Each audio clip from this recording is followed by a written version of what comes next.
नमस्ते मैम साहब। तू अब क्या लेने आई है?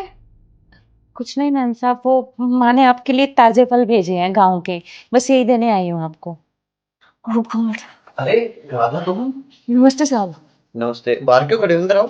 जी साहब। अच्छा। ओ महारानी, अंदर कहाँ चली आ रही हो? चप्पल बाहर खोलो, पता नहीं कहाँ की गंदगी हमारे घर ले आएगी। बाहर खोल के आना।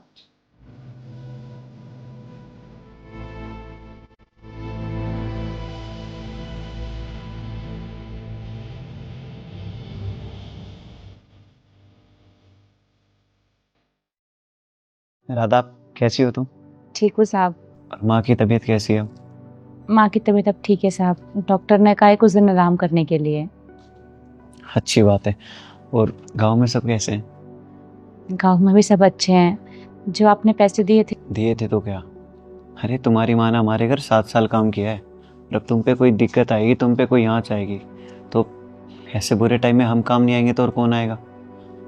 तुम्हें घबराने की कोई ज़रूरत नहीं है। किसी भी चीज़ की ज़रूरत हो तो दिल खोल के बताना।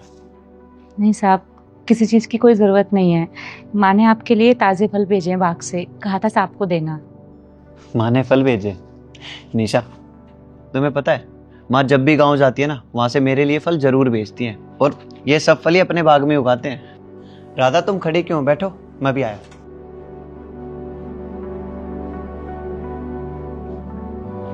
अरे ओ, वहां कहाँ जा रही हो बैठने? पता है कितने महंगे सोफे हैं हमारे घर में? वहां नीचे, उधर जमीन पे बैठो।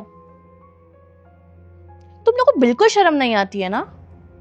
बस कुछ भी हो, कोई भी जरूरत हो, बात बात पे मुंह उठाओ और पैसे मांगने आ जाओ।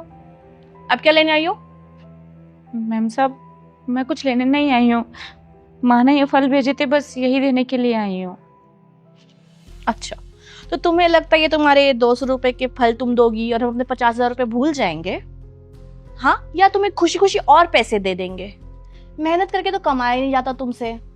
बस बात बात पे अपने बहाने बनाओ और पैसे मांगने आ जाओ। मैम साहब, मैं कोई बहाना नहीं बना रही हूँ। अगर आपको मेरी बात पे यकीन नहीं है, आप गांव चल के मम्मी को देख लो। तो अब मैं तुम्हारी माँ को देखने तुम्हारे गांव जाऊंगी। मेरे पास इतना ही काम है क्या? एक बात ना कान खोलकर सुन लो, अब मैं तुम्हें 1 रुपया भी नहीं देने दूंगी। पैसे क्या पेड़ पे उगते हैं कि बस तोड़ तोड़ के तुम्हें देते रहेंगे? नहीं मैम साहब, मैं पैसों के लिए नहीं आई हूँ। तो क्या करने आई हो? काम मांगने आई हो? सुनो, मेरे पति शरीफ है। तुम्हारी सब चला के ना उनकी समझ नहीं आएगी। पर मुझे सब समझ में आता है। ये तुम्हारे ड्रामे ये सब मेरे सामने नहीं चलेंगे। और हे भगवान, तो इतनी बड़ी बेशरम है, मुझे इतना कुछ कह दिया, इतना सुना दिया, फिर भी ढीठ की तरह यहीं खड़ी है। इज्जत है या नहीं तेरी?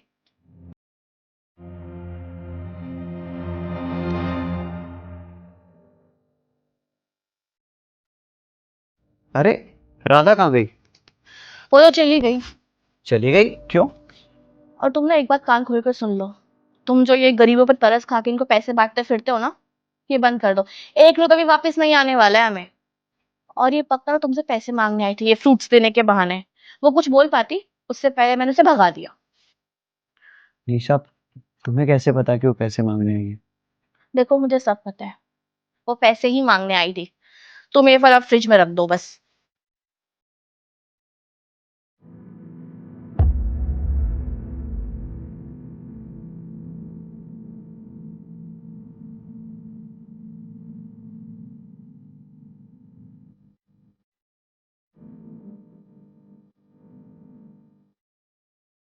साहब, आपने हमारे बुरे वक्त में हमारी मदद की, उसके लिए आपका बहुत बहुत धन्यवाद। आपकी मदद की वजह से आज मेरी माँ का इलाज हो पाया, उन्हें एक नई ज़िंदगी मिली। आप जैसे इंसान बहुत कम होते हैं इस दुनिया में। और साहब, पापा ने गांव की ज़मीन का एक टुकड़ा बेच दिया है। जो पैसे आए थे, माँ ने आपको देने के लिए कहा। आपने जो पैसे दिए थे वो इस पैकेट में हैं, और माँ ने हमेशा की तरह आपके लिए ताज़े फल भेजे हैं। धन्यवाद साहब, हमारी मदद करने के लिए। क्या हुआ? क्या लिखा है इसमें?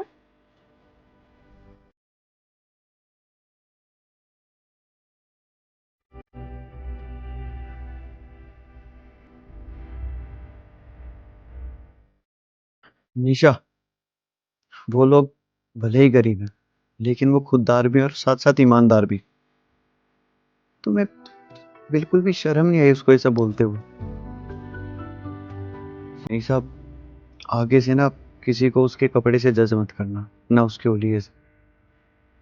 100 बार सोच लेना किसी को जज करने से पहले।